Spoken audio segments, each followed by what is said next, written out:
उद्घोष एकेडमी के online platform में आप लोगों का स्वागत है। हम लोग आज संविधान के मूल अधिकार के विषय में हम लोग चर्चा करेंगे, उस पर हम लोग पढ़ेंगे डिटेल से और आपकी हर समस्याओं का समाधान हम यहाँ पे करने की कोशिश जरूर करेंगे। मूल अधिकार जो है, मूल अधिकार भारत और राज्य के बीच सामंजस्य स्थापित कर राष्ट्रीय एकता और शक्तियों में वृद्धि का अभिव्यक्ति को सुनिश्चित करता है। मूल अधिकार जो है आपको जीवन, स्वतंत्रता और अभिव्यक्ति की स्वतंत्रता देता है और ये पूरा आपको राइट्स देता है और इस राइट्स को ये लागू करने का पूरा अधिकार जो है न्यायालय के द्वारा जो है आपको दिया गया है और न्यायालय ये सुनिश्चित करता है कि हमारे देश के हर नागरिकों को ये फंडामेंटल राइट, मूल अधिकार आपको जो है वो मिले। इससे जो है हमारा एक स्वस्थ लोकतंत्र, एक डेमोक्रेसी की स्थापना होती है। यदि स्वस्थ लोकतंत्र की स्थापना में यदि लोगों को मूल अधिकार न दिया जाए तो वहां पे एक स्वस्थ डेमोक्रेसी की जो है मांग या उसकी हम कल्पना करना जो है हम नहीं कर सकते हैं। सबसे पहले जो है मूल अधिकार जो है देखा जाए, ये 1215 ईस्वी में जो है ब्रिटेन में जो है लागू हुआ था। पूरे विश्व के इतिहास में, पूरे विश्व के जितने भी संविधान हैं आपके जो है, उस संविधान में सबसे पहले जो है 1215 में ब्रिटेन में जो है ये लागू हुआ था। मूल अधिकार ये जो हमारे संविधान में लिया गया है, यह आपके जो है यूएसए से जो है ये लिया गया है, व्हील ऑफ राइट्स से लिया गया है आपके जो है यूएसए से। और यहाँ पे जो है आपके जो है 1791 में जो है, पहले देखा जाए तो संविधान जो यूएसए का संविधान था उस संविधान में पहले भी इसको शुरू नहीं किया गया था, लेकिन 1791 में यूएसए के संविधान में सबसे पहले इसको जो है शामिल किया गया।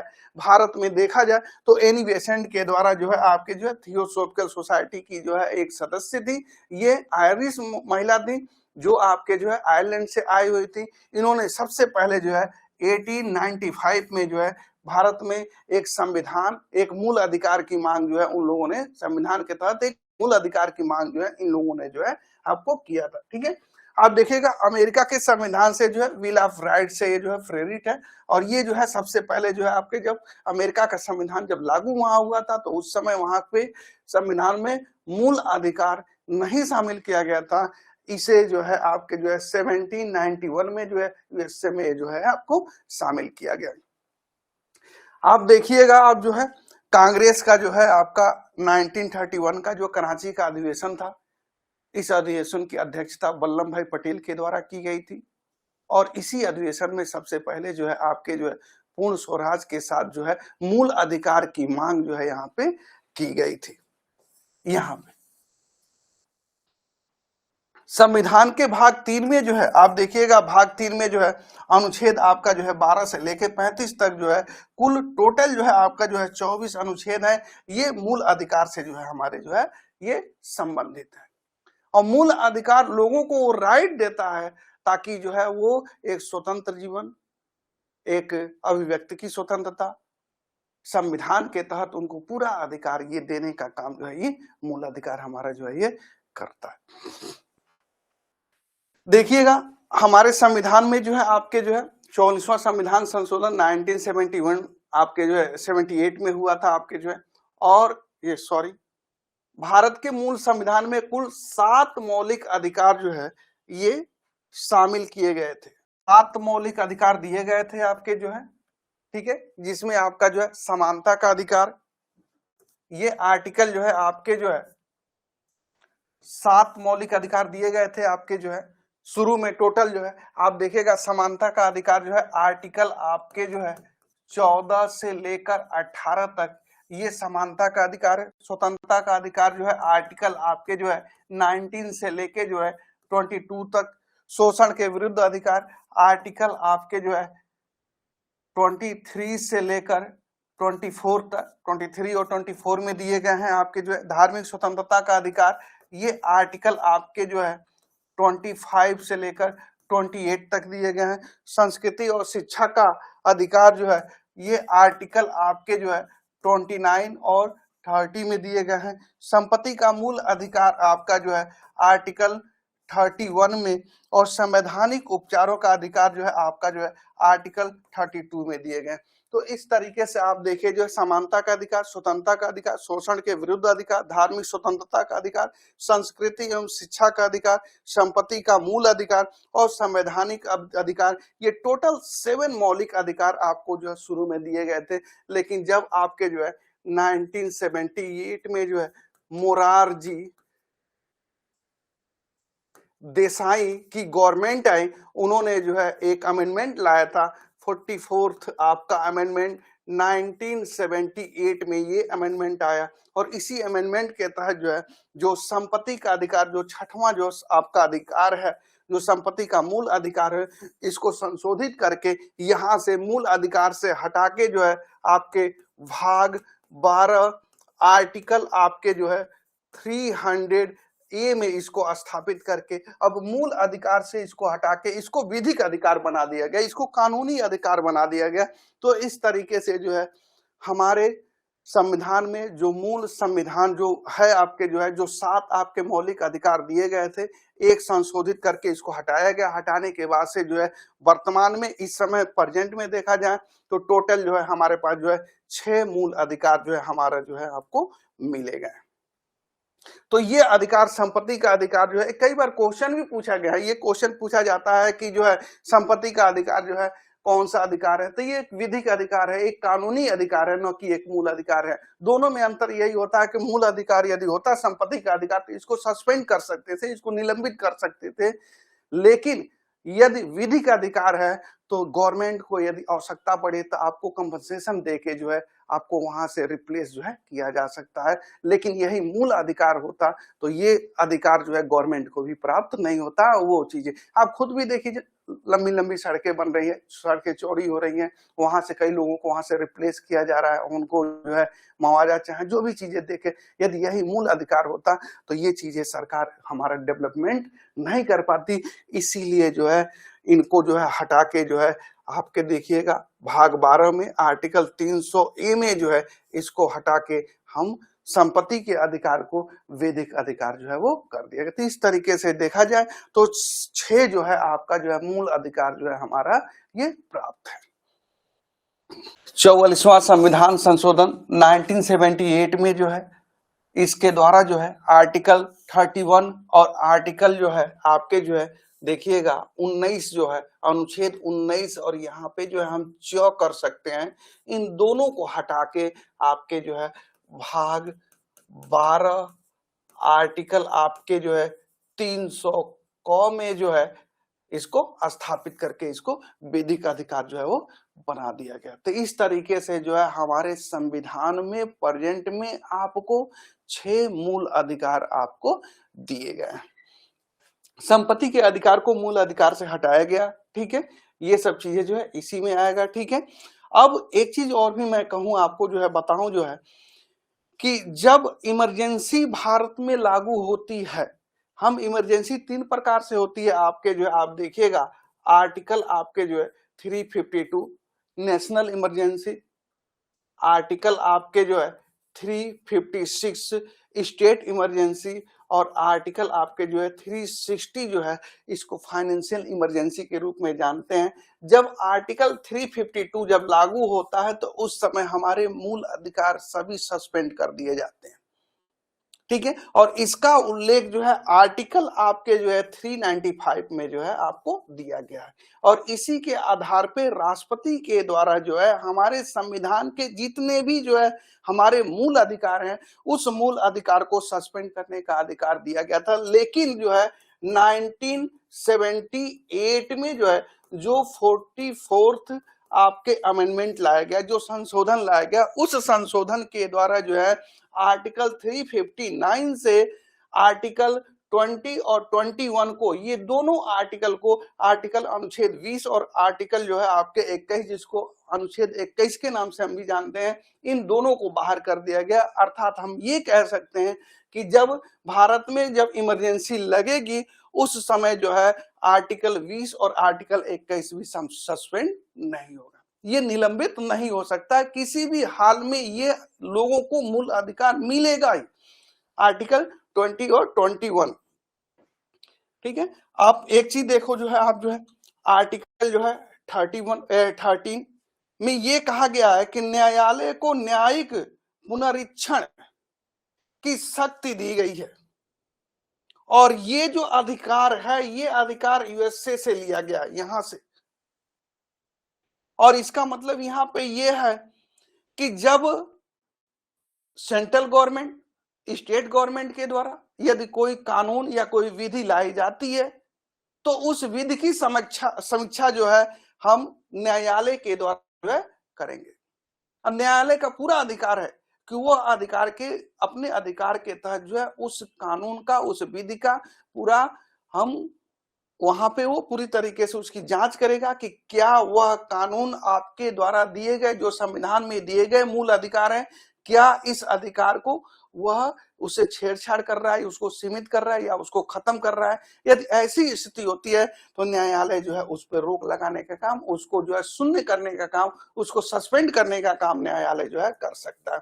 और इसी का जो है आप देखिएगा आपके जो है आर्टिकल जो है आपका जो है 32 में, और आर्टिकल जो है आपका जो है 226 में, 226 में, आर्टिकल 32 में जो है आपका जो है सुप्रीम कोर्ट, और 226 में जो है हाई कोर्ट को ये अधिकार दिया गया है आपको जो है कि यदि कोई कानून जो है, यदि सेंट्रल गवर्नमेंट बना रही है तो सेंट्रल गवर्नमेंट के द्वारा कानून बनाए जाने पे जो है उस कानून की समीक्षा पूरी तरीके से सुप्रीम कोर्ट आर्टिकल 32 के द्वारा जो है वो कर सकती है। यदि जो है आपके मूल अधिकार को सीमित या ये उससे कोई छेड़छाड़ किया जाता है तो उसे जो है शून्य करने का अधिकार सुप्रीम कोर्ट को है आपको जो है। और हाई कोर्ट को जो है यदि स्टेट गवर्नमेंट के द्वारा जो है, यदि राज्य सरकार के द्वारा, यदि आपके संविधान के द्वारा दिए गए जो भी मूल अधिकार आपको दिए गए हैं उसमें कोई छेड़छाड़ यदि राज्य गवर्नमेंट यदि कर रही है तो आर्टिकल 226 के द्वारा जो है हाई कोर्ट के द्वारा जो है उसे सस्पेंड किया जा सकता है, उसे भी खत्म किया जा सकता है। तो इसी को जो है न्यायिक पुनरीक्षण का नाम दिया गया है, या इसको न्यायिक पुनराविलोकन कहते हैं, जो हम ब्रिटेन के संविधान, ये अमेरिका के संविधान से, सॉरी अमेरिका के संविधान से इसको जो है ये लिया गया है आपके। ये पूछा जाता है, कई बार क्वेश्चन आता है कि न्यायिक पुनराविलोकन का सिद्धांत किस राज्य के, किस देश के संविधान से लिया गया है, तो इसका आंसर होता है आपका जो है यह यूएसए के संविधान से लिया गया है आपके जो है। अब एक चीज देखो जो है आप जो है, पहला जो हमारा मूल अधिकार है आपका जो है, ये जरूर याद रखिएगा, आर्टिकल 13 को जरूर याद रखिएगा। और एक चीज मैं आपको बता दूं, आपको जो है जरूर याद रखिएगा जो है कि आर्टिकल आपके जो है 12 से लेके 35 तक ये आपका मूल अधिकार इसी में दिया गया है। आर्टिकल 12 बहुत जरूरी नहीं है क्योंकि ये बहुत ही इंपॉर्टेंट नहीं है, कहीं क्वेश्चन में भी नहीं आता है, इसमें राज्य की परिभाषा दिया गया है। और आर्टिकल 13 जो है, अनुच्छेद 13 में जो है आपका जो है न्यायिक पुनराविलोकन का सिद्धांत दिया गया है, जो हमारे यूएसए से लिया गया है। और इसी न्यायिक पुनराविलोकन के माध्यम से जो है जो भी सेंट्रल गवर्नमेंट या स्टेट गवर्नमेंट कानून बनाती है उसकी समीक्षा करने का पूरा अधिकार जो है आपको जो है न्यायालय को दिया गया है। कई बार यह भी पूछा जाता है, कई बार आप देखिएगा कि जो है पूछा गया है कि सुप्रीम कोर्ट को या हाई कोर्ट को किस आर्टिकल के तहत जो है संविधान को एक्सप्लेन करने का अधिकार मिला हुआ है, तो वो है आपका जो है आर्टिकल 13। इसी आर्टिकल के द्वारा जो है पूरी तरीके से जो है उसको पुनरावलोकन करने का या पुनर्निरीक्षण करने का अधिकार हमको यहां से मिला गया। अब शुरू होता है कि हमारे जो है कौन कौन से मूल अधिकार है। पहला मूल अधिकार देखिएगा, समानता का अधिकार, आर्टिकल 14 से लेकर 18 तक दिया गया है। और ये समानता का अधिकार है आपके जो है 14 से लेकर 18, 14, 15, 16, 17, 18, ये 5 ऐसे आर्टिकल हैं आपके जो है जो आपके जो है समानता के अधिकार से दिए गए। पहला इसमें आर्टिकल देखिएगा 14 है आपके जो है, आर्टिकल 14 कह रहा है कि विधि के समक्ष समानता, ये दो शब्द आए हुए हैं, विधि के समक्ष समानता, और विधियों के समान संरक्षण से वंचित नहीं करेगा। यदि सेंट्रल गवर्नमेंट या स्टेट गवर्नमेंट कोई भी कानून यदि बना रही है तो कानून सब पे जो है इक्वल रूप से लागू होगा। इसका मतलब यहाँ पे यह है कि समानता का अधिकार, विधि के समक्ष सभी लोग समान होंगे, समान परिस्थितियों में समान रूप से उन पर लागू होगा। और ये जो समानता का अधिकार ये सब पे होगा, चाहे वो प्रधानमंत्री हो, राष्ट्रपति हो, चाहे हाई कोर्ट के, चाहे सुप्रीम कोर्ट के जो भी जजेज हैं वो सब पे इक्वल लागू होंगे, लेकिन परिस्थितियां समान होनी चाहिए, ये कह रहा है। और ये जो है विधि के समक्ष समानता, ये जो है आपका देखिएगा ये ब्रिटेन से लिया गया है, हमारे संविधान में ब्रिटेन से लिया गया है। वहीं विधियों के समान संरक्षण, और ये जो है आपका जो है यूएसए से लिया गया है। समान संरक्षण का मतलब होता है कि समान परिस्थितियों में हम देखें इक्वल नहीं हो सकते। आप ट्रेन से यात्रा कर रहा है, कोई 20 साल का लड़का यदि यात्रा कर रहा है और उसी समय पे कोई 5 साल का बच्चा यात्रा कर रहा है, तो दोनों के समान टिकट नहीं लेंगे, हम बच्चे को संरक्षण जरूर देंगे हम, ताकि उस परिस्थितियों में उसको संरक्षण मिलेगा। यहाँ पे जो है तो एक ही परिस्थिति में देखा जाए अनुकूल दशाएं कभी कभी नहीं हो पाती है, इसलिए कह रहा है कि हम वहां पे जो है संरक्षण उसको देंगे। और ये हमको आर्टिकल 14 कहता है, देता है, ये आपके जो है ये जरूर याद रखिएगा। आपको जो है यदि क्वेश्चन में आता है कि विधि के समक्ष समानता ये किस कंट्री से लिया गया, किस देश के संविधान से लिया गया, तो ये ब्रिटेन से लिया गया है। और विधियों के समान संरक्षण जो है ये आपके जो है यूएसए से ये लिया गया है। अगला है आर्टिकल 15 जो है धर्म, मूल वंश, जाति, लिंग, जन्म स्थान के आधार पर जो है भेदभाव नहीं किया जाता। हम किसी भी परिस्थितियों में जो है किसी भी व्यक्ति के साथ जो है धर्म के आधार पे, मूल वंश के आधार पे, ठीक है, या रेस इसको कह सकते हैं, कास्ट के आधार पे, जेंडर के आधार पे, ठीक है, बर्थ प्लेस के आधार पे जो है हम यहाँ पे किसी के साथ कोई जो है भेदभाव नहीं कर सकते। प्रेजेंट में देखिएगा, अभी साल भर के पहले की घटना है, महाराष्ट्र में शनि जी की मंदिर और वहां पे एक दरगाह है, हजरत अली की दरगाह, और केरला में आपका जो है सबरीमाला का मंदिर है। इन तीनों जगहों पे महिलाओं को जाने से रोका गया था। लेकिन आप खुद देखिए जो है जेंडर के आधार पे कोई जो है हम भेदभाव नहीं करेंगे, आर्टिकल 15 कहता है। और 14 कहता है कि हम समानता का अधिकार देता है वहां पे। इस आधार पे जो है 14, 15 और आर्टिकल 25 धर्म की समानता उसमें दी गई है। इस तीनों के आधार पे महिलाओं को वहां पे जाने का अधिकार दिया गया। सुप्रीम कोर्ट ने दिया, कहा कि नहीं इसमें पार्शियलिटी होगी, क्योंकि यहाँ आर्टिकल 15 कहता है कि हम इनके साथ पार्शियलिटी हम जेंडर के आधार पे नहीं करेंगे। लेकिन यहाँ पार्शियलिटी हो रही थी, इस पार्शियलिटी को रोका गया और वहां पे सुप्रीम कोर्ट ने भी उनको जाने का अधिकार वहां पे दिया। आप एक चीज और देखिएगा, एक महिला बिल आया था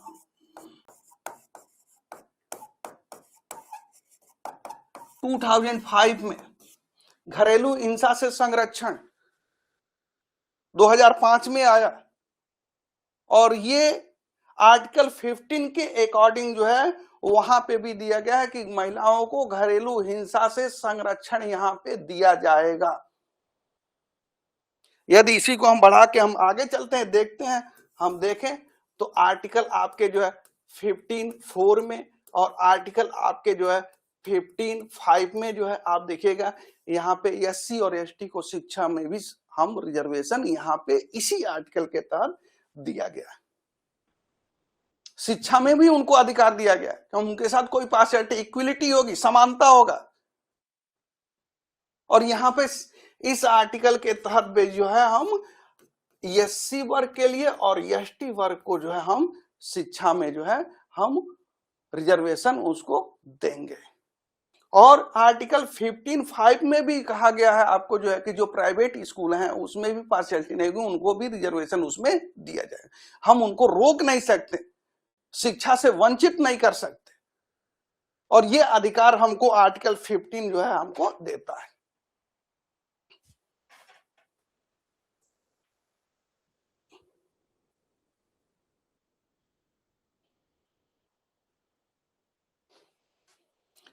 अब एक चीज देखिए आप, अगला है आर्टिकल 16 लोक नियोजन।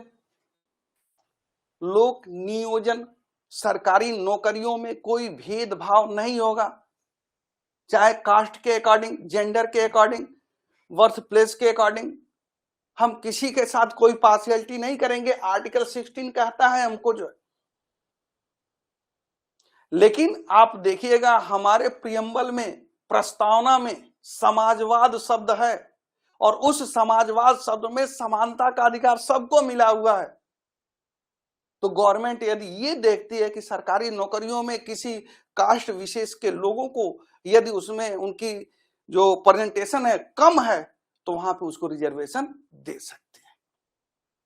आप खुद भी देखिए जो है 1978 में मंडल कमीशन आया था और इसी कमीशन के द्वारा जो है आपका जो है ओबीसी वर्ग के लिए 27% जो है रिजर्वेशन दिया गया और यही रिजर्वेशन आपके जो है आर्टिकल 16(4) में ओबीसी वर्ग के लिए 27% रिजर्वेशन यहां पे दिया गया और आर्टिकल 16(a) में जो है एससी वर्ग और एसटी वर्ग को भी रिजर्वेशन यहां पे दिया गया।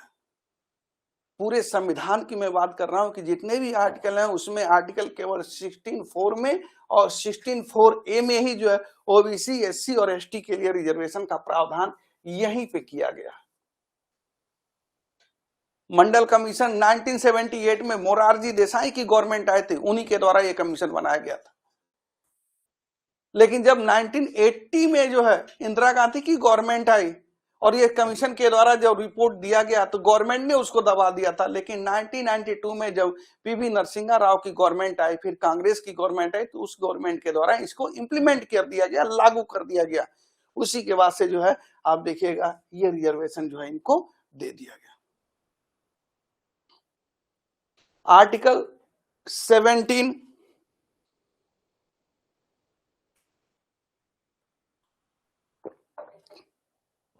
इसमें अस्पृश्यता का अंत कर दिया गया है।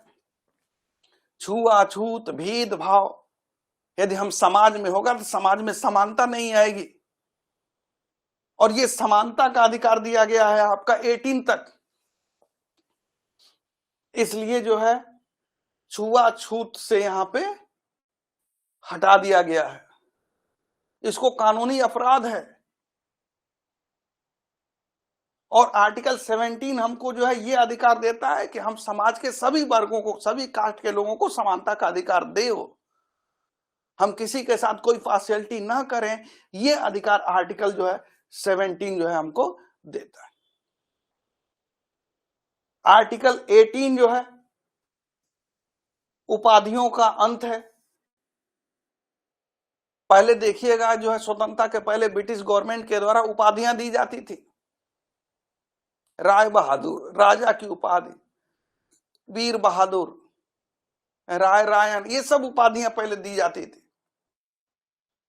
और उन लोगों के जो है जो संपर्क में जो लोग थे ताकि वो उनसे प्रभावित थे वो, और गवर्नमेंट उनके ऊपर जो है कुछ उपहार या उपाधियां देके उनको अपने बस में करना, इससे लोकतंत्र प्रभावित होता है। इसका अंत कर दिया गया आपका।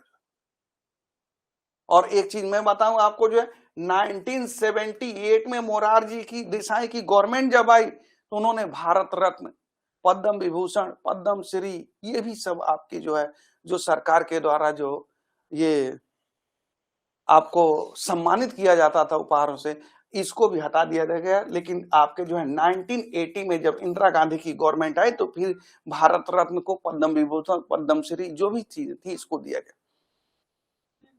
और ये ऐसी उपाधियां हैं जिसको जो है लोग अपने नाम के साथ नहीं ऐड करते। आप देखिएगा सचिन तेंदुलकर कभी नहीं लिख के आता है कि भारत रत्न सचिन तेंदुलकर, लेकिन आप देखिएगा यहाँ पे आर्टिकल आपके जो है 18(1) में जो है शिक्षा से संबंधित, सेना से संबंधित जो भी आपके जो है उपहार या ये उपाधि दी जाती है, जैसे मेजर, कर्नल, डॉक्टर, लॉयर, जो भी दिया जा सकता है, और इसमें हम कोई पार्शियलिटी ये दिया जा सकता है, लेकिन और भी उपाधियां हैं जिससे जो है हमारा लोकतंत्र प्रभावित हो सकता है, हमारा समाज, हमारा सिस्टम प्रभावित हो सकता है। इसलिए इस उपाधियों का अंत जो है यहाँ पे कर दिया गया था। कोई उपाधियां नहीं दी जा सकती। दूसरा कंडीशन ये है, आप देखिएगा आर्टिकल आपके जो है 18(2) में दिया गया है, यदि भारत का कोई भी नागरिक, कोई सिटीजन यदि विदेश से कोई भी उपहार, कोई सम्मान यदि वो चाहता है, लेना चाहता है, तो उसे भी जो है राष्ट्रपति से अनुमति लेनी पड़ती है, तब जाके वो ले सकता है। बिना राष्ट्रपति के, बिना अनुमति के हम विदेश से कोई भी उपहार या कोई भी सम्मान भी हम नहीं ले सकते। आप देखिएगा फ्रांस ने, ब्रिटेन ने कई ऐसी उपहार दिए गए हैं, भारतीयों को सम्मानित किए गए हैं। उस सम्मान को लेने से पहले हम राष्ट्रपति से अनुमति लेना आवश्यक है आर्टिकल 18(2) के तहत, तभी जो है हम उनसे उपहार, उस कंट्री से उपहार हम ले सकते हैं, सम्मान प्राप्त कर सकते हैं। तो आर्टिकल जो है आपका जो है 14 से लेके 18 तक ये समानता का अधिकार ये दिया गया है।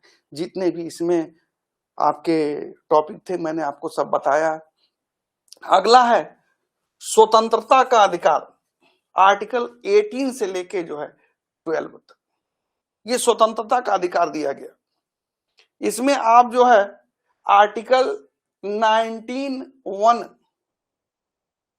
में क्या क्या चीजें दी गई है। पहला तो अभिव्यक्ति की स्वतंत्रता का अधिकार, और अभिव्यक्ति की स्वतंत्रता का अधिकार जो है वही अधिकार है, आपको अपने विचार को रखने का पूरा अधिकार आपको दिया गया है, बोलने का अधिकार दिया गया। और अभिव्यक्ति की स्वतंत्रता का अधिकार प्रेस के माध्यम से, टीवी के माध्यम से या पेपर, न्यूज़पेपर के माध्यम से भी रखे जाते हैं। अर्थात हम कह सकते हैं कि आर्टिकल 19(1) आर्टिकल जो है 19(1) क में या ए में प्रेस की स्वतंत्रता का अधिकार भी यहाँ पे दिया गया। तो अभिव्यक्ति की स्वतंत्रता का अधिकार, ये आपको पूरा अपने विचार को रखने का अधिकार यहाँ पे दिया गया है। दूसरा अधिकार आर्टिकल 19(1) के तहत दिया गया है, शांतिपूर्ण और निरस्त सम्मेलन।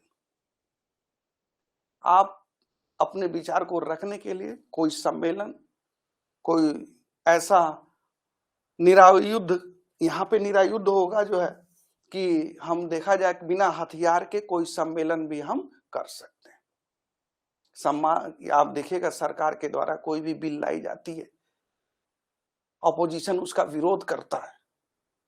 अभी कृषि बिल आया हुआ था सेंट्रल गवर्नमेंट के द्वारा, लोगों ने दिल्ली में उसको लेके प्रोटेक्ट किया, गवर्नमेंट ने उसको हटा लिया।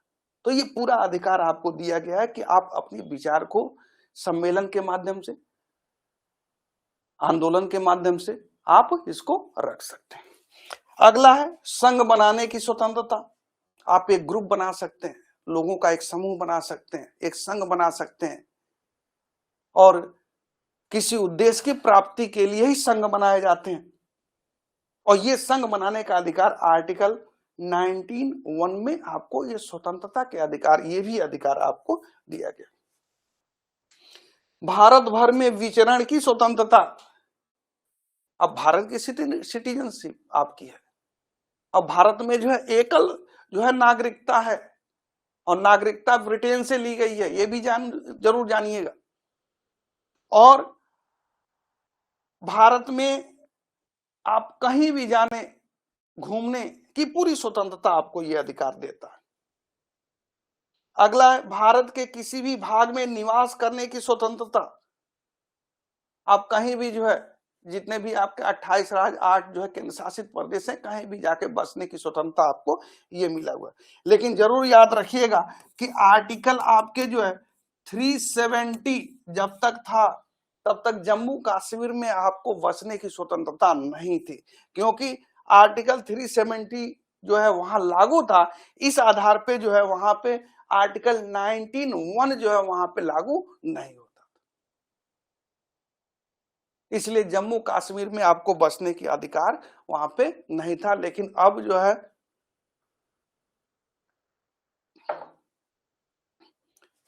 ये खत्म कर दिया गया है, जिसके कारण जो है आपको जो है जम्मू कश्मीर में भी जो है रहने बसने की स्वतंत्रता जो है वहां पे दी गई।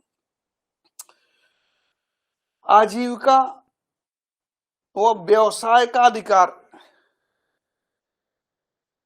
आपको भी जो है अपने इच्छा के अनुसार किसी भी व्यवसाय को अपनाने, अपनी जीविका को चलाने का पूरा अधिकार आपको ये स्वतंत्रता के अधिकार के तहत जो है आर्टिकल 19(1) के तहत ये दिया गया है।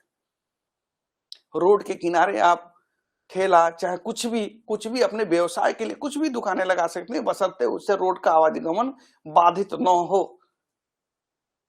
ये अधिकार आपको देता है, कोई व्यवसाय को अपनाने का अधिकार पूरी तरीके से आपको फ्री है। स्वतंत्र देश के स्वतंत्र नागरिक है, कोई भी व्यवसाय करने का अधिकार आपको यहाँ पे दिया गया, ये स्वतंत्रता के अधिकार के तहत आपको दिया गया। तो ये आर्टिकल आपके जो है 19(1) जो है ये स्वतंत्रता आपको जो है ये देता है। टोटल आपको 5 स्वतंत्रता यहाँ पे दिया गया, 1 2 3 4 5 6 स्वतंत्रता आपको दी गई, सॉरी 6 स्वतंत्रता। तो ये स्वतंत्रता आपको जो है यहाँ पे दिया गया है। अगला है आर्टिकल 20 अनुच्छेद 20 अपराधों के लिए दोष सिद्धि के संबंध में संरक्षण, ये भी अधिकार आपको मिला हुआ है। और ये संरक्षण के 3 सेक्टर हैं, 3 पार्ट हैं। आपको दोष सिद्ध के संबंध में आपको संरक्षण यहां पे दिया गया, और ये अधिकार आपको जो है पहला है, इसमें जो है हम कहें कि घटना के पश्चात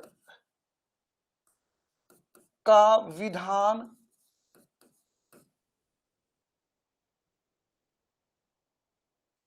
मान्य नहीं होगा। पहला है ये, यदि घटना आप जिस समय कर रहे हैं और वो अपराध नहीं है, लेकिन उसके बाद उसके लिए कोई ऐसा विधि या कानून आ जाए जो अपराध है, तो कानून आने के पहले वो काम आप कर चुके थे, इसलिए वो कानून आप पे लागू नहीं होगा। दूसरा इसमें यह कहा गया है कि घटना के समय जो है यदि वो अपराध है और उसके लिए सजा 5 साल या 5 वर्ष का है, और सरकार अगले दिन ही यदि संशोधन करके उस पे जो है 10 वर्ष की सजा निर्धारित कर रही है, तो बढ़ी हुई सजा आप पे लागू नहीं होगी। तीसरा विधान ये कहता है कि घटना के समय यदि 10 वर्ष की सजा का प्रावधान था और सरकार उसे बाद में घटा के 5 वर्ष कर दे रही है, तो ये घटी हुई सजा आप पे लागू होगी। ये दोष सिद्धि के संबंध में आपको संरक्षण ये देता है, ये कि घटना के पहले, विधान के पहले यदि कोई घटना आपने कर दी है तो आप पे लागू नहीं होगी, वो विधि आप पे लागू नहीं होगी, क्योंकि विधि लागू होने से पहले वो आपने काम कृत, वो काम कर चुका है। यदि घटना के समय 5 वर्ष की सजा है और बढ़ा के 10 वर्ष, तो बढ़ी हुई सजा भी आप पे लागू नहीं होगी, लेकिन घटी हुई सजा लागू होती है। और ये तीनों संरक्षण आपको जो है आर्टिकल 20 में अपराधों के लिए दोष सिद्ध से आपको संरक्षण आपको ये दिया गया। अगला है आर्टिकल 21, ये जीवन और दैहिक स्वतंत्रता से संरक्षण आपको दिया गया। जीवन से भी आपको, भाई जीवन ऊपर वाले की देन है, तो नीचे वाले के छीनने का क्या अधिकार है? कोई अधिकार नहीं है। और आपका व्यक्तिगत स्वतंत्रता यहां पे दी गई है। ये दोनों अधिकार आपको आर्टिकल 21 में दिया गया है। लेकिन आप देखिएगा, मेनका गांधी बनाम भारत संघ 1978 में एक बाद आया था सुप्रीम कोर्ट में, और हमने अभी भी बताया था आर्टिकल 13 के तहत कि न्यायालय को संविधान का एक्सप्लेन करने का अधिकार है। मेनका गांधी ने जो है सुप्रीम कोर्ट से यह पूछा कि जीवन का अधिकार का संबंध कहां तक है, इसको एक्सप्लेन करिए। तो सुप्रीम कोर्ट ने यह कहा कि जीवन का अधिकार रोटी से भी जुड़ा हुआ है। जीवन का अधिकार केवल जीवित रहने तक सीमित नहीं है। जीवन का अधिकार आपको एक सम्मानित जीवन जीने का अधिकार ये देता है। यहां पे हमने नोट कर दिया है। और ये अधिकार आया, आपको जो है मिला। लेकिन सम्मानित जीवन होगा कैसे? फिर एक बात आया मोहिनी जैन के विषय में, कर्नाटका सरकार के विषय में। मोहिनी जैन बनाम कर्नाटका सरकार आया और इसी को लेकर सुप्रीम कोर्ट ने एक्सप्लेन किया कि सम्मानित जीवन शिक्षा ही दिला सकता है। इसलिए गवर्नमेंट ने 86वां संविधान संशोधन लाया 2002 में। अटल बिहारी वाजपेयी जी की गवर्नमेंट थी, अटल जी की गवर्नमेंट थी। और इस गवर्नमेंट के द्वारा जो है 86वां संविधान संशोधन करके जो है एक आर्टिकल जो है स्थापित किया गया और वो आर्टिकल का नाम है आपका जो है 21A 21A। और ये शिक्षा का अधिकार, आपको शिक्षा की गारंटी देता है। और इसमें यह कहा गया है कि 6 से लेके जो है 14 वर्ष के बच्चों को निशुल्क और अनिवार्य शिक्षा दी जाएगी। अर्थात हम कह सकते हैं कि 8 तक की शिक्षा आपको फ्री में, अनिवार्य शिक्षा ये दी जाएगी। और मूल कर्तव्य में भी जो है आगे जो हम पढ़ेंगे, फंडामेंटल राइट्स के बाद से फंडामेंटल ड्यूटी हम लोग पढ़ेंगे, और जिसमें 11वां जो आर्टिकल जोड़ा गया आपका जो है, जो 11 आपके कर्तव्य, पहले तो 10 थे, अब तो 11वां हो गया है। और 11वां यही जोड़ा गया कि हर माँ बाप का कर्तव्य होगा कि अपने बच्चे को निःशुल्क और अनिवार्य शिक्षा दिलाए। हर माँ बाप का कर्तव्य होगा कि अपने बच्चे को उचित और अनिवार्य शिक्षा दिलाए। सॉरी, ये चीजें वहां पे भी संशोधन कर दिया गया और इसको लेके ये संशोधन आया और ये शिक्षा का अधिकार आपको जो है यहाँ पे दे दिया। पहले ये अधिकार आपका जो है नीति निर्देशक तत्व के एक आर्टिकल है, आर्टिकल आपका जो है 45, उसमें ये था। 45 आर्टिकल में ये दिया गया था कि 6 से लेकर 14 वर्ष के बच्चों को निःशुल्क और अनिवार्य शिक्षा दी जाएगी। और उसको हटा के जो है आपको मूल अधिकार बना दिया गया। यहाँ पे जो है जो नवजात बच्चे हैं उनको जो है जो भी चीजें, चाहे आंगनबाड़ी हो, चाहे वहां पे जो भी शिक्षा दी जाती है, जो आपको प्री प्राइमरी की शिक्षा जो दी जाती है, वो इसमें रख दिया गया। तो इस तरीके से यहाँ पे संशोधन करके हम एक अनिवार्य शिक्षा जो है यहाँ पे दी जाती है। 8 तक के बच्चों को देखिएगा सब कुछ फ्री में मिलता है, बैग से लेके, बुक से लेके, यूनिफॉर्म से लेके, शूज से लेके, चाहे विंटर आपके, चाहे समर, जो भी आपके कपड़े हैं वो भी जो है यूनिफॉर्म है उनके, सब फ्री में दी जाती है। यहां तक कि जो है इसके तहत नहीं, लेकिन आपके जो है 1995 में जो है पीवी नरसिम्हा की राव की गवर्नमेंट थी, इसी समय जो है मिड डे मील योजना की शुरुआत जो है की गई। मिड डे मील योजना की शुरुआत यहाँ पे की गई थी, तो खाना भी फ्री में मिलता। अगला आर्टिकल है 22। यहां में कहा गया कि कुछ दशाओं में गिरफ्तारी और निरोध से संरक्षण आपको दी गई है। किन किन दशाओं में? पहला तो यहां पे यह कहा गया है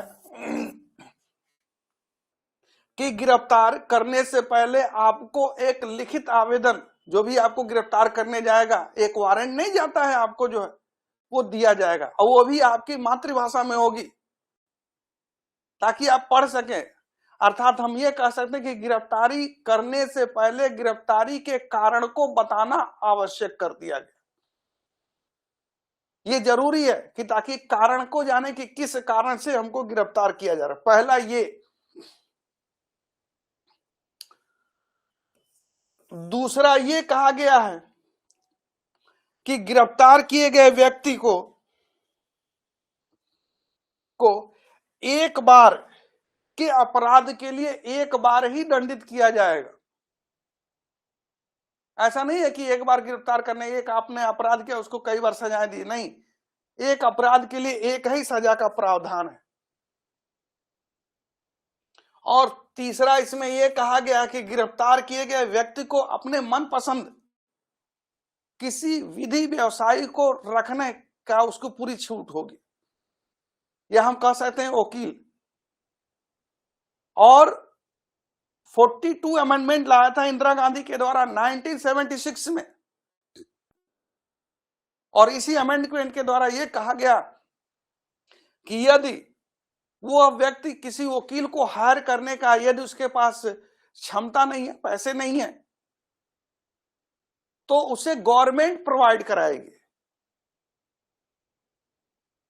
और ये आपका आर्टिकल 22 जो है ये दिया गया है, ये आपको संरक्षण दिया गया है। ये कौन कौन से 3 संरक्षण है जरूर याद रखिएगा।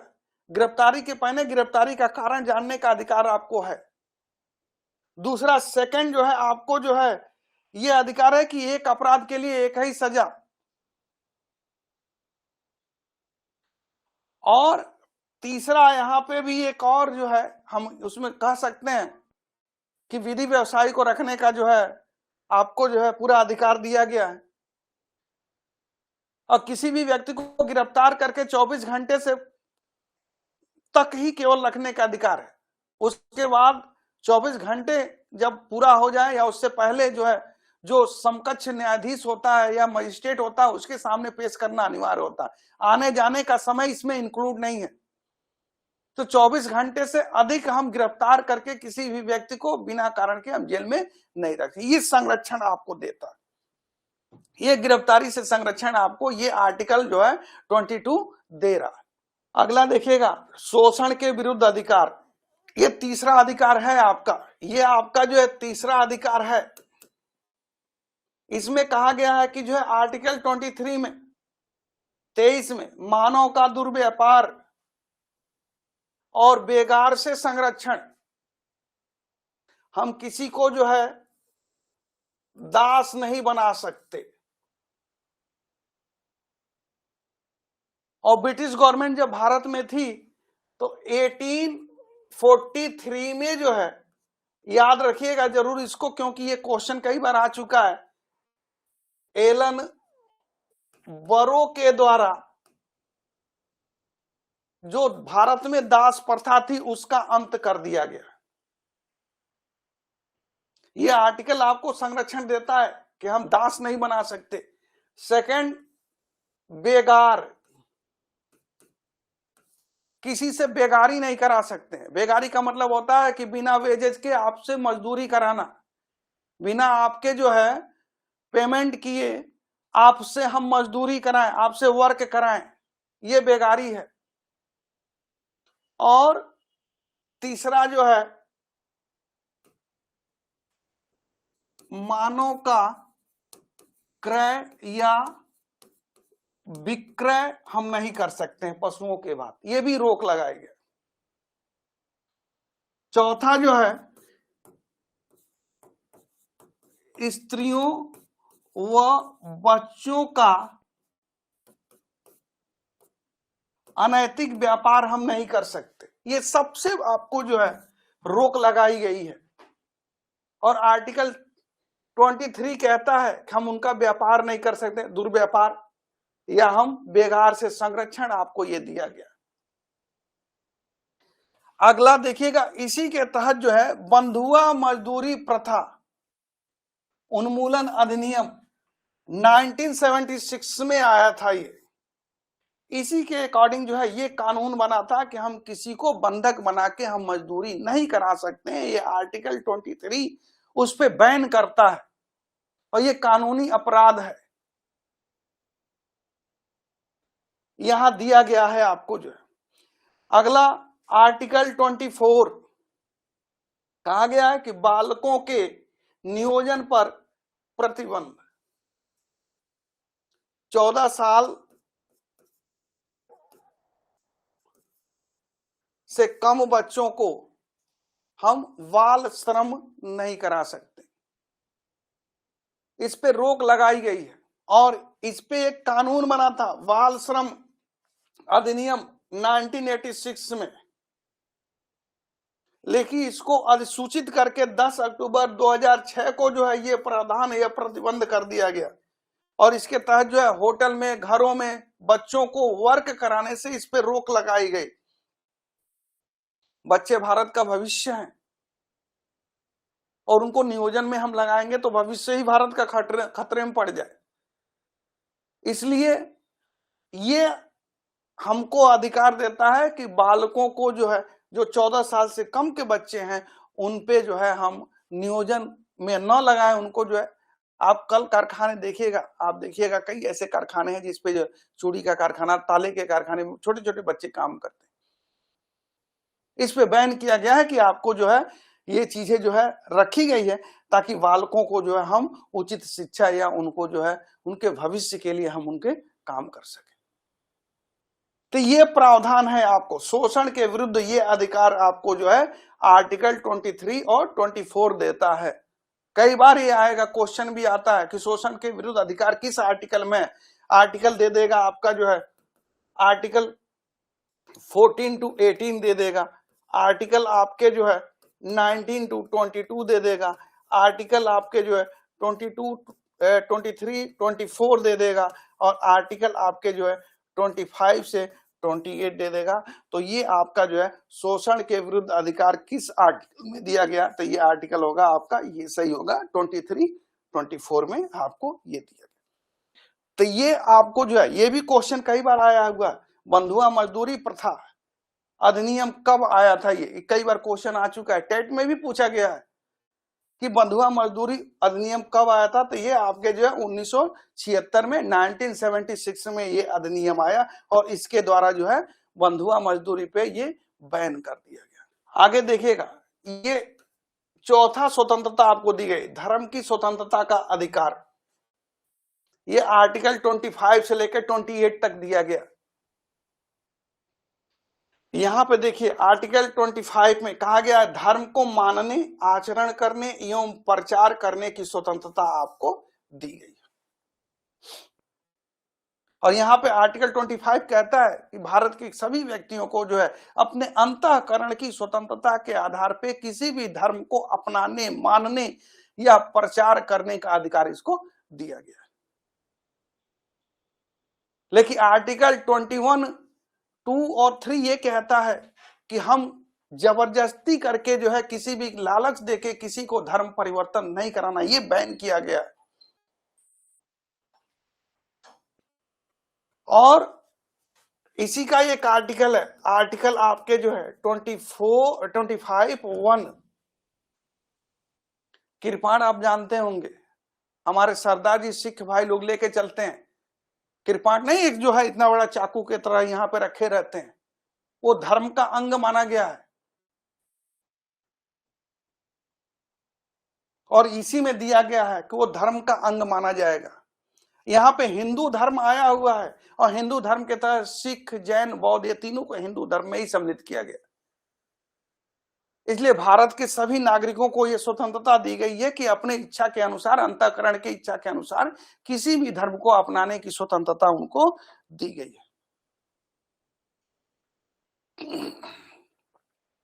आर्टिकल 26 धार्मिक कार्यों के प्रबंधन की स्वतंत्रता दी गई है और किसी व्यक्ति को नहीं दी गई है। यह स्वतंत्रता धार्मिक संप्रदायों को दी गई है। धार्मिक संप्रदाय उसको कहते हैं कि व्यक्तियों के समूह, किसी धर्म में बिलीव करने वाले व्यक्तियों के समूह को संप्रदाय कहा जाता है। तो इस तरीके से जो है धार्मिक संप्रदाय के लोगों को, चाहे हिंदू संप्रदाय के लोग, चाहे मुस्लिम हो, चाहे सिख हो, चाहे जैन हो, चाहे कोई भी बौद्धिज्म हो, चाहे कोई भी संप्रदाय के लोग हैं, अपना फेस्टिवल खुद ही मनाने का अधिकार, उनको उसको मैनेज करने का, प्रबंधन करने का अधिकार दिया गया। हिंदू धर्म के लोग जो है जन्माष्टमी की पूजा, दुर्गा पूजा खुद करते हैं। इस्लाम के लोग जो है देखिएगा आप, जो है जो भी फेस्टिवल उनका होता है वो खुद वो करते हैं, तो उसमें सरकार इन्वॉल्व नहीं होती है, गवर्नमेंट हमारा कोई इन्वॉल्व नहीं होती है। तो यहाँ पे उन संप्रदाय के लोगों को पूरा फ्रीडम है कि अपने अपने धर्म का जो है, अपने अपने फेस्टिवल का खुद ही प्रबंधन करें, उसको मानने मनाएं, जो भी करना है कर सकते हैं, पूरी स्वतंत्रता उनको दी गई। आर्टिकल 27 कहता है कि किसी विशेष धर्म के प्रचार हेतु कर देने के लिए विवश न करना। कोई धार्मिक कर गवर्नमेंट नहीं लगा सकती, इस पे प्रतिबंध, लेकिन शुल्क लगा सकती है। कर और शुल्क में दोनों में अंतर है। कर उसको कहते हैं, दोनों धन की उगाही है, दोनों धन लिया जाता है, लेकिन कर के बदले आपको कुछ नहीं दिया जाता है, लेकिन शुल्क के बदले उसके एवज में कुछ ना कुछ आपको प्रोवाइड की जाती है। तो शुल्क लेने का प्रावधान है। दुर्गा पूजा में शुल्क आपसे चंदा ली जाती है, उसके एवज में आपको कुछ भोज, कुछ प्रसादी, कुछ जो भी चीजें दी जाती है। लेकिन गवर्नमेंट कोई ऐसा टैक्स नहीं लगा सकती, उस पर पूरी तरीके से बैन है। धर्मनिरपेक्ष देश है हमारा, पंथ निरपेक्ष देश है। और इस तरीके से जो है आर्टिकल 27 ये कहता है कि कोई धार्मिक कर हम नहीं लगा सकते। आर्टिकल 28 राजनिधि से, यहां निधि शब्द आया हुआ, राज्य के द्वारा संचालित कोई स्कूल है या राज्य उसको पैसा प्रोवाइड कर रही है, वहां के लोगों को सैलरी चाहे जो भी चीजें दे रही है, तो उस स्कूल में धार्मिक शिक्षा नहीं दी जा सकती। लेकिन यह भी प्रावधान है इसमें कि किसी ट्रस्ट के द्वारा यदि स्थापित है तो वहां पे दिया जा सकता है, क्योंकि ट्रस्ट को कोई गवर्नमेंट नहीं चलाती। गवर्नमेंटेड जितने भी स्कूल हैं आप देखिएगा, कोई धार्मिक शिक्षा उसमें नहीं दी जाती, उसका कोई प्रावधान नहीं। आप कहोगे कि मदरसा के लिए अलग से प्रावधान है, लेकिन यहां पे जो है जितने भी गवर्नमेंटेड कॉलेज हैं उसमें कोई धार्मिक शिक्षा जो है वहां पे नहीं दी जाती है, पूरी तरीके से बैन है। प्रियम्बल में है पंथ निरपेक्ष, तो क्यों शिक्षा उसमें दी जाए? ये पूरी तरीके से बैन जो है आपको किया गया।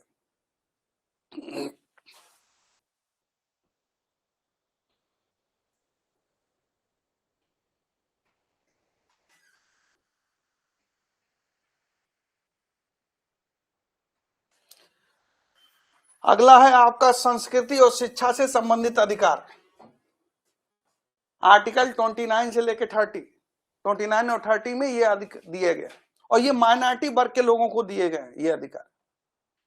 आप देखिए जो है आर्टिकल 29 में कहा गया है अल्पसंख्यक वर्गों के हितों का संरक्षण। जो माइनॉरिटी वर्ग के लोग हैं अपने शिक्षा लिपि को बनाए रखने का पूरा अधिकार उनको है, और ये अधिकार माइनॉरिटी वर्ग के लोगों को दिया गया है। और यदि इस माइनॉरिटी वर्ग के लोगों के द्वारा कोई ऐसा शिक्षण संस्थान स्थापित किया जा रहा है, तो आर्टिकल 29(2) के तहत जो है यदि वो राज्य पोषित है, तो उस शिक्षण संस्थान में जेंडर के आधार पे, कास्ट के आधार पे, धर्म के आधार पे हम ऐसा कोई किसी के साथ कोई पार्शियलिटी नहीं करेंगे। यदि कोई शिक्षा लेना चाहता है उसमें तो वो ले सकता है, यदि वो राज्य पोषित है।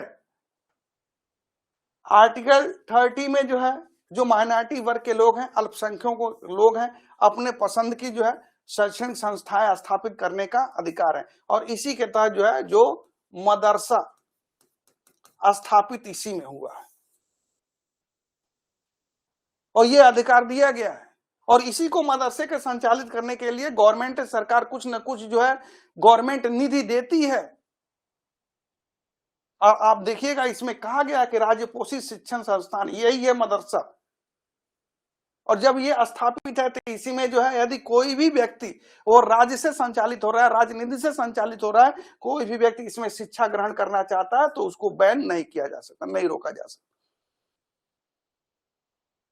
पीसीएसजे के पेपर में एक पेपर आता है, उर्दू का पेपर आता है, लोग पढ़ने जाते हैं लोग मदरसे में, तो इस पे बैन हम नहीं कर सकते। इसमें जो है ये दोनों जो है आपको जो है आर्टिकल 29 और 30 ये अल्पसंख्यक वर्ग के लोगों को उनके हितों का संरक्षण यहां किया गया। अगला है संवैधानिक उपचार का अधिकार,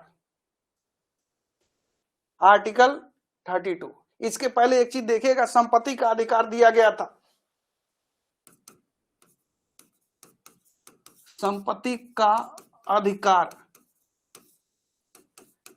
ये आर्टिकल आपके जो है 31 में था ये, लेकिन हमने पहले भी आपको बताया था कि इस 31 आर्टिकल को जो है 44 अमेंडमेंट 1978 में जो है मोरारजी देसाई की गवर्नमेंट के इसको संशोधित करके जो है भाग 12 आर्टिकल 300A में स्थापित करके इसको विधिक अधिकार बना दिया, मूल अधिकार से हटा के इसको विधिक अधिकार बना दिया गया।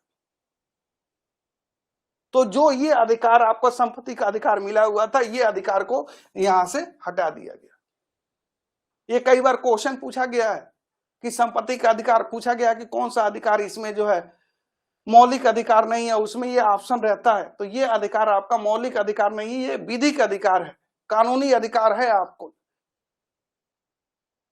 और ये आपका जो है भाग 12 आर्टिकल या अनुच्छेद 300A में स्थापित किया गया, यहां पे विधिक अधिकार बना दिया। संवैधानिक उपचारों का अधिकार, आर्टिकल 32, संविधान द्वारा प्रदत्त मूल अधिकारों के प्रवर्तन हेतु सर्वोच्च न्यायालय जाने का अधिकार यहां पे दिया गया। और इसमें कहा गया कि यदि सेंट्रल गवर्नमेंट कोई कानून ऐसा बना रही है जो मूल अधिकारों को सीमित कर रही है, उसको खत्म कर रही है, तो सुप्रीम कोर्ट उसको बैन कर सकती है, खत्म कर सकती है, शून्य कर सकती है उसको। ये पूरा अधिकार इसको जो है दिया गया है, ये अधिकार। और इसी आर्टिकल को जो है अनुच्छेद 32 को जो है 32 को जो है भीमराव अंबेडकर के द्वारा संविधान की आत्मा कहा गया। लेकिन क्वेश्चन दो तरीके से बनते हैं इस पे, यदि पूछे कि संविधान की आत्मा किसे कहते हैं, तब तो उसका आंसर होगा प्रस्तावना, प्रियम्बल को। लेकिन यदि पूछा जाए कि भीमराव अंबेडकर के द्वारा जो है संविधान की आत्मा किस आर्टिकल को कहा गया है, तो ये होगा आपका अनुच्छेद 32 होगा। यदि अकॉर्डिंग पूछेगा तो निश्चित तौर पे ये होगा। यदि पूछेगा इस संविधान की आत्मा, तब वो प्रस्तावना या प्रियम्बल को हम कह सकते। तो ये अधिकार यहां पे दिए गए। आर्टिकल 34 में भारत के किसी भी राज्य क्षेत्र में सैन्य विधि या हम कहेंगे मिलिट्री लॉ या मार्शल लॉ वहां पे लागू है, तो उस जगह उस एरिया में जो है कानून बनाने का अधिकार सेंट्रल गवर्नमेंट को मिल जाता है। देखिएगा 7 शेड्यूल में जो है 3 सूचियां दी गई हैं, एक संघ सूची, एक राज्य सूची और एक आपका जो है ये समवर्ती सूची। संघ सूची पे केंद्र सेंट्रल गवर्नमेंट को कानून बनाने का अधिकार है, राज्य सूची पे राज्य सरकार को, और समवर्ती सूची पे जो है केंद्र सरकार और राज्य सरकार को, दोनों का अधिकार बना है। लेकिन किसी एक विषय पे अधिकार दोनों लोग ये कानून बना रहे हैं, तो उस दशा में सेंट्रल गवर्नमेंट का कानून ही प्रभावी होगा, राज्य सरकार का कानून जो है वो लैप्स कर जाता है। तो उस स्थिति में जहां पे मिलिट्री लॉ जो लागू है, तो उस स्थिति में जो है राज्य सरकार के जो भी जो है विषय हैं, उस विषय पे कानून बनाने का अधिकार सेंट्रल गवर्नमेंट को वहां पे मिल जाता है। और ये हमको जो है आर्टिकल 34 जो है हमको ये दे रहा है। लेते हैं जो टेट से संबंधित है, और टेट के लिए बहुत ही इंपॉर्टेंट क्वेश्चन है ये, क्योंकि इसी तरीके के क्वेश्चन आएंगे टेट में। कह रहा है कि भारतीय संविधान में मौलिक अधिकार, ठीक है, भारतीय संविधान में मौलिक अधिकार किस देश के संविधान से लिया गया है? बताएंगे आप लोग कुछ? आंसर दीजिए, क्या आंसर होगा इसका? राइट आंसर कई लोगों ने जो है बी टाइप किया है। ये आपका जो है संयुक्त राज्य अमेरिका यूएसए से ये लिया गया, ठीक है। इसके साथ साथ जो है आप जो है कुछ चीजें मैं बता दूं आपको, जो है सोवियत संघ या रूस से फंडामेंटल ड्यूटी ली गई है, मौलिक कर्तव्य लिया गया, आयरलैंड से नीति निर्देशक तत्व लिया गया, ऑस्ट्रेलिया से जो है समवर्ती सूची यहीं से ली गई, प्रस्तावना की भाषा यहीं से ली गई है। तो इसका राइट आंसर जो होगा आपका जो है ये बी आंसर होगा। चलिए अगला क्वेश्चन है, आपको ही हल करना है। भारतीय संविधान के किस भाग में मूल अधिकारों का वर्णन किया गया है? क्या पूछ रहा है, किस भाग में? इसको जरूर गोला कर दीजिएगा, क्वेश्चन गलत होने के कम चांस रहते। किस भाग में है बताएं आप, आंसर दीजिए। अभी एक ही लोगों का आंसर आया है। अर्चना मिश्रा जी ने जो है सही आंसर दिया है, सी आंसर सही है इसका, ठीक है। तो ये जो है जो मूल अधिकार जो दिया गया है आपका जो है भाग 3 में आर्टिकल हम लिख सकते हैं यहाँ पे जो है 12 से लेके 35 तक, ये मूल अधिकार से संबंधित है आपके, ठीक है। ये आपके भाग 2 जो है आपका सिटीजनशिप से है, नागरिकता से। भाग 1 में संघ दिया गया है, और 4 में आपका जो है दिया गया है नीति निर्देशक तत्व दिया गया, ठीक है।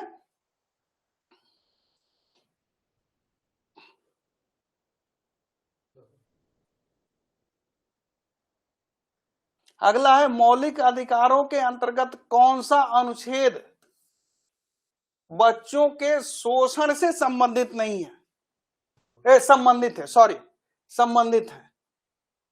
कौन होगा, आंसर दीजिए। देखा जाए कितने लोग सही आंसर देते हैं। देखिए सभी लोग इसमें सी आंसर दे रहे हैं, अनुच्छेद 23-23। लेकिन अभी हमने बताया था, याद रखिएगा, 23 है बेगार है, बलात्श्रम है, दुर्व्यापार से है, मानव से संबंधित। बच्चे ये पूछ रहा है,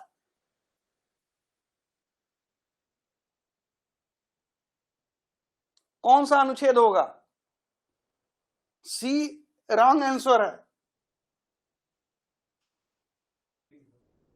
राइट आंसर डी होगा इसका।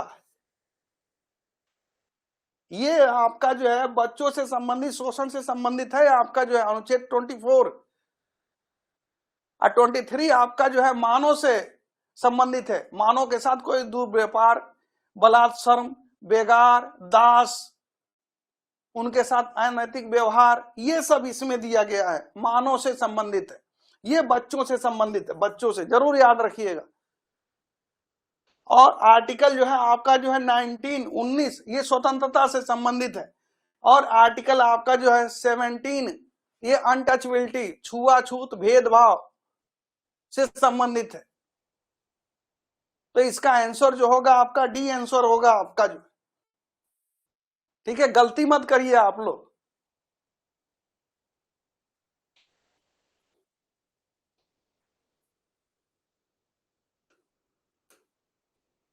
अगला है संपत्ति के, यहां देखिएगा, संपत्ति के अधिकार को किस संशोधन के द्वारा, संशोधन कौन सा संशोधन है जिसके द्वारा जो है संपत्ति के अधिकार को जो है मौलिक अधिकार से हटा के उसको विधिक अधिकार, कानूनी अधिकार बना दिया गया? कौन सा संविधान संशोधन हुआ? विजय जी बहुत सही, आप लोग आंसर सही दे रहे हैं। वी आंसर होगा इसका, ये आपका जो है 1978 में, ठीक है, ये आंसर होगा। मोरारजी देसाई की गवर्नमेंट ने संशोधन किया था, संशोधन करके जो है जो संपत्ति का अधिकार था आपका जो है उस अधिकार को हटा के भाग 12 में आर्टिकल 300 क में स्थापित करके उसको विधिक अधिकार बना दिया गया। जरूर याद रखिएगा, ये पूछ सकता है कि संपत्ति का अधिकार कौन सा अधिकार है, मूल अधिकार है या विधिक अधिकार है, तो विधिक अधिकार होगा, कानूनी अधिकार होगा। 42 संशोधन ये आपका जो है 1976 में हुआ था, और इसके द्वारा जो है पंथ निरपेक्ष, धर्म निरपेक्ष ये शामिल किया गया, अखंडता ये सब शामिल किया गया था आपके प्रियम्बल में। और 86 संशोधन में ये शिक्षा से संबंधित है, राइट टू एजुकेशन, ये आर्टिकल 21A दिया गया था। और 74 जो संशोधन हुआ था आपका जो है ये 1992 में, और जो शेड्यूल 12वां शेड्यूल था आपका जो नगर निगम से संबंधित है उसको स्थापित यहां पे किया गया। कई लोग इसमें भूल जाते हैं कि कब ये हुआ था। ये देखिए जो 4 + 2 6 होगा, और यहाँ पे 4 + 4 8 होगा। ये बहुत ही ज्यादा संशोधन, इसी को जो है 42 संशोधन को मिनी संविधान के नाम से भी जाना गया है। इंदिरा गांधी की गवर्नमेंट थी, आपातकाल उसमें लागू था, उस समय उन्होंने संशोधन बहुत ज्यादा किया था, इसलिए जो है 42 संशोधन जो 1976 में हुआ था, इस संशोधन को मिनी संविधान के नाम से भी जाना जाता है। जरूर इसको याद रखिएगा, लिख लीजिएगा। संवैधानिक उपचारों का अधिकार अभी हमने बताया था आपको, कौन सा आंसर होगा इसमें? ए अनुच्छेद 32, 32, अनुच्छेद 21, अनुच्छेद 14, अनुच्छेद 19। ठीक है, ये आपने सही आंसर, कुछ लोगों ने सही आंसर दिया है। आर्टिकल जो है 32 होगा। ये संवैधानिक उपचार मतलब होता है इलाज, ऐसे समझिए ना, उपचार का मतलब होता है इलाज करना।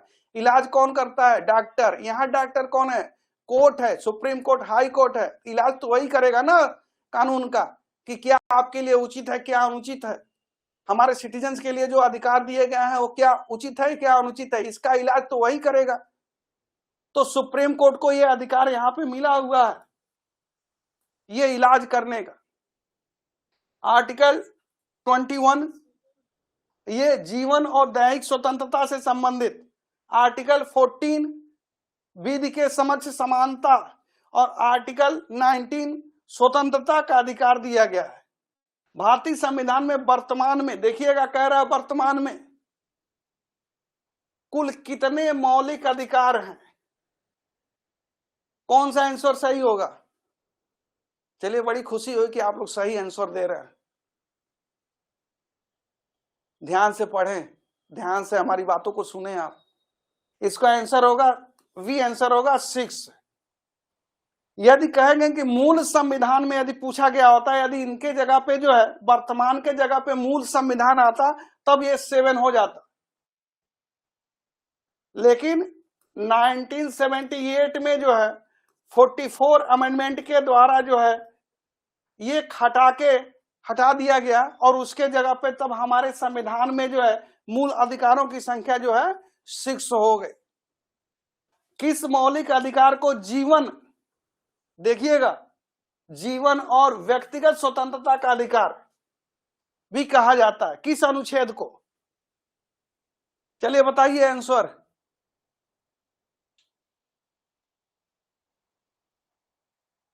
आज बहुत अच्छा लगा पढ़ा के आप लोगों को, अब बहुत अच्छे आंसर आप दे रहे हैं।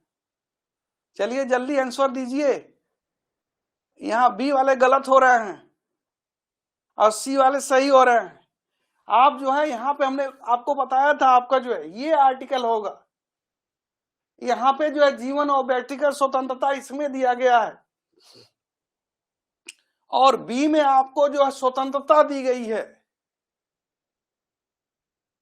ठीक है, ये विधि के समक्ष समानता 14 में, और संवैधानिक उपचार अभी हमने जो है बताया आपको जो है इसमें दिया गया है। तो इसका राइट आंसर जो होगा वो सी फॉर चॉकलेट। अगला क्वेश्चन है, निम्नलिखित में से कौन सा अधिकार मूल अधिकार नहीं है? देखिए आ गया क्वेश्चन।